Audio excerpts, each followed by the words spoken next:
sin más, voy con mis invitados. Me acompañan esta noche Eric Saumet, que es analista e investigador colombiano en temas de defensa, seguridad y convivencia.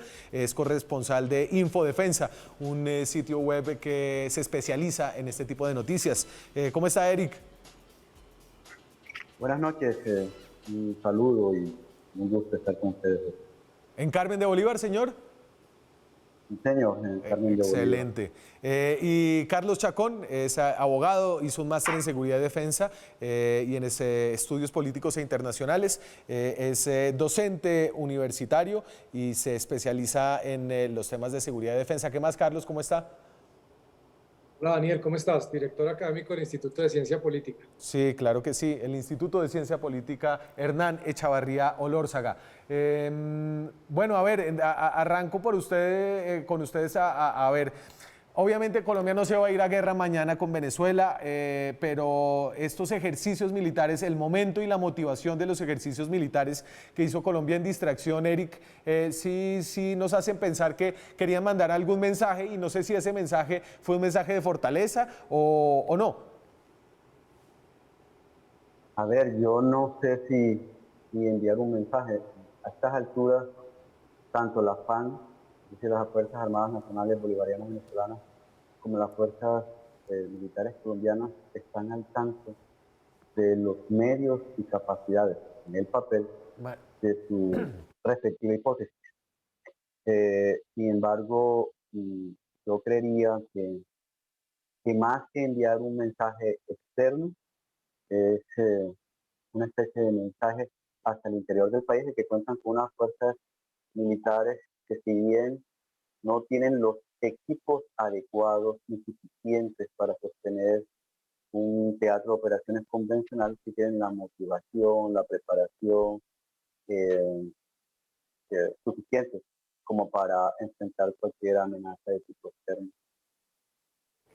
Carlos, el momento de los ejercicios, Colombia no suele hacer este tipo de demostraciones, ha hecho algunos ejercicios conjuntos con Estados Unidos, ha participado en otros tipos de demostraciones distintas, pero una tan cerca a la frontera, en un momento como tan específico, no que yo recuerde, el mensaje que usted recibe. Pues es un mensaje importante. Estamos ante la crónica de una tragedia anunciada frente a Venezuela. Un país que ha desplegado pues lo que ellos mismos llaman una guerra de todo el pueblo. Ahí está en el video de Maduro y pueden volver a cualquier video de Chávez hablando del tema de Colombia y Estados Unidos. Ellos hablan de la guerra de todo el pueblo, que es básicamente una guerra asimétrica, una guerra política que utiliza medios precisamente asimétricos y convencionales. Y lo que hay que entender aquí también es cuáles son los actores que están operando desde Venezuela. Entre esos, Rusia e Irán, que particularmente tienen experiencia y han aprendido a controlar situaciones y territorios en medio de un conflicto. Lo vimos en Crimea, lo vimos en Siria, y claramente a Venezuela le interesa presionar la frontera y justificar cada vez más su presencia de las fuerzas militares de las FARC, como lo señalaba Eric, en ese territorio. Pero lo que uno ve es una convergencia de esas FARC con grupos criminales colombianos como las llamadas disidencias de las FARC, que enfrentan a otras disidencias, es decir, básicamente las FARC puestas al servicio de un grupo de narcotraficantes con intereses obviamente políticos, pero que están haciéndole el trabajo sucio a esas llamadas disidencias de Márquez, Santrich y El Paisa. Entonces, pues es necesario y Colombia tiene que desarrollar capacidades y tiene que hacer las demostraciones que se necesiten, pero pues Venezuela constituye una amenaza muy seria y desafortunadamente aquí, porque digo que una crónica de una tragedia anunciada, porque aquí por décadas pues se ha caricaturizado lo que representa la amenaza venezolana, el desarrollo de capacidades que ha hecho de la mano de sus aliados internacionales, que no es solamente Rusia, es también Irán, que les permite además precisamente combinar las dos cosas, lo convencional con lo asimétrico, y con un tema muy importante. Recuerden que parte de la estrategia del régimen desde la época de Chávez y ahora de Maduro es precisamente ir escalando poco a poco el conflicto en la zona fronteriza. Esto no es de un día para otro, esto no es que mañana van a mandar los aviones Sukhoi, no, esto es poco a poco. Y todo esto que estamos viendo, la crisis migratoria, lo que está pasando en la región fronteriza en este momento en Arauquita, todo eso es parte de una apuesta muy importante que está haciendo ese régimen, porque le interesa crear una zona de inestabilidad en la Sí, región. pero a ver, yo no sé si le interesa al gobierno de Nicolás Maduro tener una disidencia rebelde que mate 8 de sus soldados y se oponga al proyecto chavista que ellos representan. No sé si eso sea parte de un plan. Si es un plan pues bien raro, ¿no? Pues es que el plan no creo que sea que las disidencias se opongan a ellos, es parte del conflicto. Es que en un conflicto hay una escalada y hay unos actores. Las disidencias a las que se están enfrentando son las que no se quisieron replegar a la llamada Segunda Marquetalia y claramente las están combatiendo. Yo creo que eso no era parte tal vez del plan, pero crear inestabilidad en la zona de frontera sí, lo están aprovechando. Es decir, aprovecharon este escenario para replegar y empezar a fortalecer mucho más su presencia. El tema, Daniel, es que aquí se caricaturiza todo lo que tiene que ver con Venezuela porque les parece chistosísimo cada vez que uno llama la atención sobre lo que representan las amenazas que provienen de Venezuela y claramente esto también tiene una incidencia en el debate preelectoral de cara al próximo año. Entonces hay que entender la complejidad del tema, es un asunto complejo, hay que entender cuáles son los actores que están operando desde Venezuela, incluido el régimen de Maduro, qué es lo que quieren, qué experiencia tienen. Los rusos lo hicieron en Crimea, lo hicieron en Siria, hacen que haya un nivel de confrontación para provocar, y lo hemos visto en las declaraciones de Padrino, de Maduro, provocando al gobierno colombiano, culpando y responsabilizando al gobierno Sí. colombiano. Y esto no es la primera vez, es que esto lleva pasando hace mucho tiempo. Claro, lo han hecho de una manera gradual y han creado un escenario de inestabilidad en la región, permitiendo además que operen impunemente, pues no solamente las disidencias de la FARC, sino el ELN y otras No, estructuras. y de acuerdo, y creo que nosotros nos tomamos, pues por eso ponemos el tema y creo que es un tema que no cala hondo en el debate público colombiano, que está hastiado de las guerras internas, externas, lo que sea, está mirando a sus propios problemas y creo yo, opino, está desatendiendo una mirada estratégica que puede salirle caro en el final. Eric, le voy a preguntar un poco por el área de su experticia y es en términos de capacidades militares. Entonces ahorita le voy a pedir a los muchachos de producción que pongamos las imágenes de lo que mostró Colombia y yo ahí digo, usted saca sus juguetes y lo mejor que encuentra son unos jeeps y unos carros con llantas de plástico y me parece que esa exhibición de fuerza, Eric, pues tal vez no lo es tanto, ¿no? El gobierno venezolano, entiendo yo, tiene 300 tanques, nosotros no tenemos ni uno, tenemos esos carritos que son muy inferiores en capacidades, por ejemplo, de un combate terrestre convencional a las armas que tiene Venezuela. Bueno, básicamente, bueno, hay que aclarar varias cosas. La primera es que nosotros no hicimos ningún ejercicio, como sí lo ha hecho Venezuela. Nosotros lo que hicimos fue una demostración de los sistemas y medios que tiene la Fuerza de Tarea de Armas Combinada Mediana. Se hicieron disparos de artillería de 155 milímetros y de 105 milímetros y se operaron los LAT-3, o sea, más bien se operó la estación remota de armas de los LAT-3 con fuego de calibre 12.7. O sea, yo realmente no considero lo realizado hace unos días como un ejercicio. Sí se han realizado ejercicios aeronavales, por ejemplo, de la Fuerza Aérea y la Armada Colombiana. Sí se han realizado ejercicios navales. Han participado la flota de superficie y la flota silente colombiana, que los considero yo más estratégicos que los hechos en días pasados en La Guajira. Lo que dice el amigo es cierto, aquí se caricaturiza, pero yo no sé si realmente es porque no quiera prestarle atención al aumento significativo de las capacidades operacionales de la FAN y al retraso que tenemos nosotros, o si es parte de una estrategia dentro de la combinación de todas las formas de lucha en donde aliados internos aprovechan situaciones como esta para criticar constantemente a las Fuerzas Armadas o en este caso a las Fuerzas Militares colombianas, torpedear o obstaculizar cualquier proceso para la renovación y modernización de capacidades y finalmente excusándose en un discurso que busca la priorización de recursos para inversiones en el campo social, se están Sí. dejando de lado la renovación y modernización de nuestras capacidades que en un conflicto convencional, por muy corto que sea, va a tener consecuencias graves para nuestro país. Señores, voy a hacer... Vamos a dar un ejemplo. Así, dale, Eric, con el ejemplo. Vamos a dar un ejemplo. Mire, nosotros nos vemos en estos momentos limitados para defender nuestro espacio aéreo, a pesar de los esfuerzos que en ese sentido hace la Fuerza Aérea. Imagine usted si por cualquier motivo nuestros dos principales centros estratégicos, que son la refinería de Cartagena y la refinería de Barranca Bermeja, resultan dañadas por un ataque aéreo. ¿Cuánto le cuesta esto al país en términos económicos, generación de recursos, etcétera? Sí. Ahora, frente al hipotético escenario que usted planteaba, en este momento nosotros tenemos tres FARC. La FARC, que ahora se denomina Partido de los Comunes, desmovilizadas y en el escenario político, aplaudible y rescatable, si más faltaba, las disidencias de la FARC que nunca quisieron dejar de ser FARC, sí, nunca les interesó. Y las reincidencias, que fueron esas FARC que nos aparentaron a todos que querían dejar de serlo, pero que nunca lo dejaron de ser. Y déjeme, yo me le meto ahí, Eric, que siento que me quiero quedar con el tema de Venezuela y de la guerra, o de la guerra no, sino de las capacidades para un enfrentamiento convencional. Necesito hacer una muy breve pausa para ir a comerciales un segundo. Seguimos hablando con ustedes en un par de minutos, ya regresamos.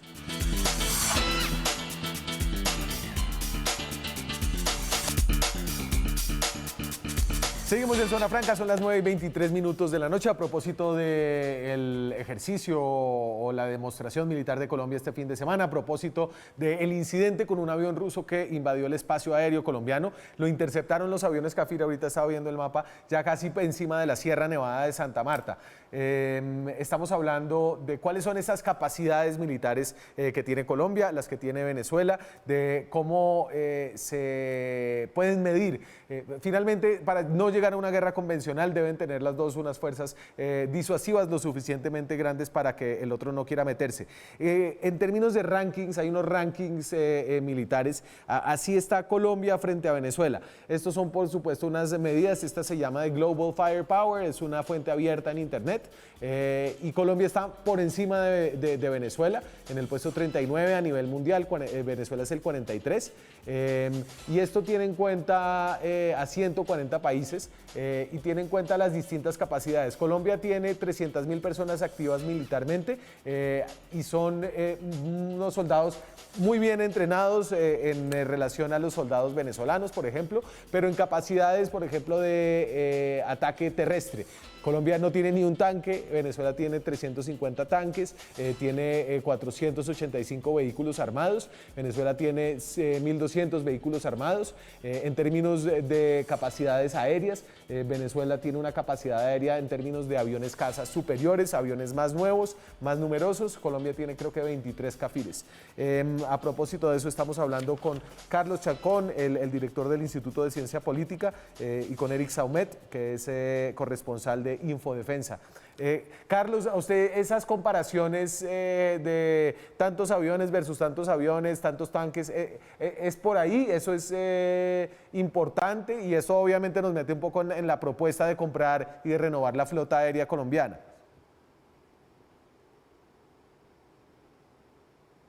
Insisto que esto hay que mirarlo en conjunto. Desde luego, ellos tienen capacidades que han venido adquiriendo en los últimos años y nosotros no, porque como lo señalaba Eric, desafortunadamente aquí ha ganado terreno un discurso que siempre busca debilitar cada vez que el Estado quiere renovar sus capacidades, especialmente las aéreas y para enfrentar, digamos, las amenazas que provienen de Venezuela, misiles antiaéreos, aviones, tropas helicoportadas, etcétera, para poder desplegar rápidamente en la frontera a los hombres que necesitamos para que nos protejan. Pero no es lo único, eso es cierto, no tenemos esas capacidades, ellos han venido desarrollando muchas más capacidades, pero insisto que esto hay que entenderlo en dos contextos. En el contexto asimétrico, que es una gran apuesta que hizo el proyecto chavista desde que empezó, y la doctrina militar de ese país es así, y ustedes lo escuchan en los discursos, es la guerra de todo el pueblo, por eso le llaman así la guerra de todo el pueblo, porque ellos involucran a los civiles y lo estamos viendo, están reclutando civiles y lo han venido haciendo durante los últimos años y una de sus respuestas ha sido reclutar a civiles, así sea con palos, y aquí lo caricaturizan pero es que el punto no es que ellos tengan o no capacidad de fuego, sino eventualmente esos civiles cómo van a ser utilizados en un conflicto, ¿cierto? Y tiene mucho que ver con la legitimidad, con las comunicaciones, con la inteligencia. El componente asimétrico es muy importante. Y además entender todos los actores que están dentro de Venezuela. Es que imagínese usted, nosotros con conflictos en el Cauca, en el Catatumbo, pero además enfrentando a las disidencias que están con santuarios y retaguardia estratégica de Venezuela, al ELN, a las Fuerzas Armadas Bolivarianas, a Hezbollah, a todos los otros demás grupos que operan desde Venezuela y que les interesa proteger al régimen de Maduro. Un ejército convencional que tiene que cumplir las reglas de la guerra frente a unos ejércitos irregulares, unas milicias, unos mercenarios de terceros países, con unas capacidades que nos sobrepasan frente a las capacidades que hacen este tipo de ranking. Justamente déjeme preguntarle, Carlos, y es esta doble escenario en el que Colombia enfrenta una amenaza de Venezuela, el regular y el irregular. Parece que el país no sabe cómo decidirse a qué fortalecer. Conoce bien la guerra irregular, pero la guerra convencional es un tema extraño para Colombia. ¿Usted cómo cree que deberían balancearse esas dos esferas?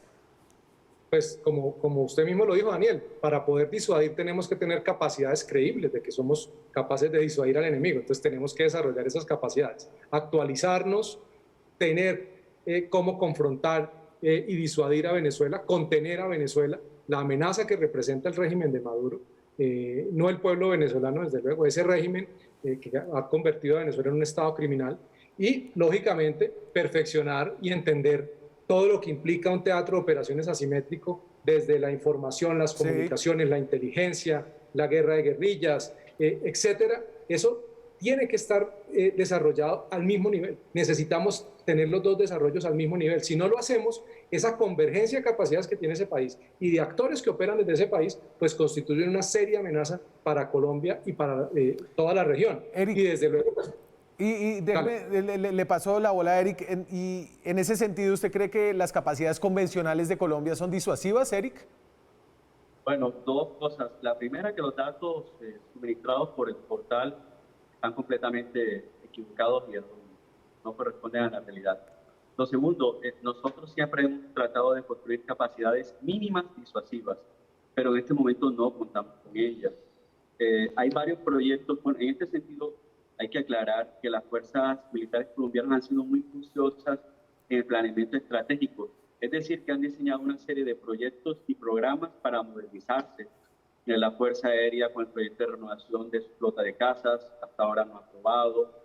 La creación del Sistema Integral de Defensa Aérea, que solo cuenta con radares, no cuenta con misiles tierra-aire. La Armada Nacional con su proyecto de renovación de su flota de superficie, el programa PES, de las plataformas estratégicas de superficie. El Ejército Colombiano con su proyecto para la creación de 2 brigadas de tanques con 88 vehículos, y con su proyecto Bechorap, que es la creación de un sistema de defensa antiaérea de corto alcance. Todos esos proyectos y programas se le han presentado al Estado colombiano, pues no ha sucedido nada. No es que nosotros no nos podamos definir entre si queremos construir o crear capacidades para una guerra asimétrica o un conflicto irregular o por una convencional. Es que no hemos podido salir del conflicto asimétrico. En este momento tenemos a las disidencias de la FARC, a las reincidencias de la FARC, al ELN, al Clan del Golfo. Sí. Son cerca de 10.000 personas armadas que generan cualquier cantidad de situaciones de inseguridad. Ahora, frente a un posible teatro convencional se necesitan medios, o en otras palabras, señores, bocas de fuego. Nosotros no las tenemos. Nosotros las únicas bocas de fuego que tenemos son 110 Cascabel, cuyo estado no es el mejor luego de casi 40 años de servicio.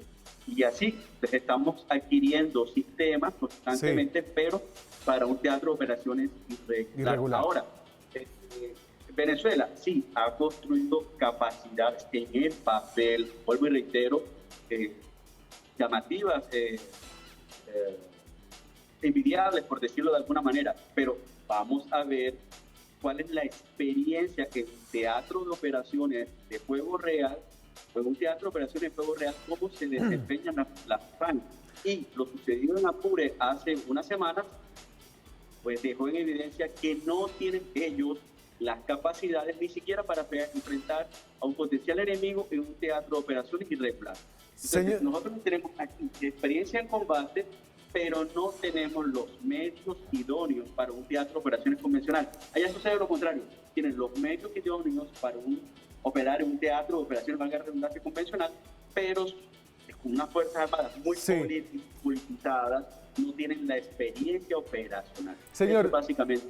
Y a ambos les agradezco mucho esta noche. Este es un tema que yo creo que estamos de acuerdo en que es importante. Lo otro es que tiene unos obstáculos políticos muy grandes, como invertir la cantidad de plata que se necesita invertir para adquirir esas capacidades en un momento como este, pero ese tal vez sería un debate para otro día. A ambos, muchas gracias por su tiempo hoy. Gracias también. Ustedes, mucho, siempre a las órdenes. Vamos a hacer una pausa precisamente para hablar de...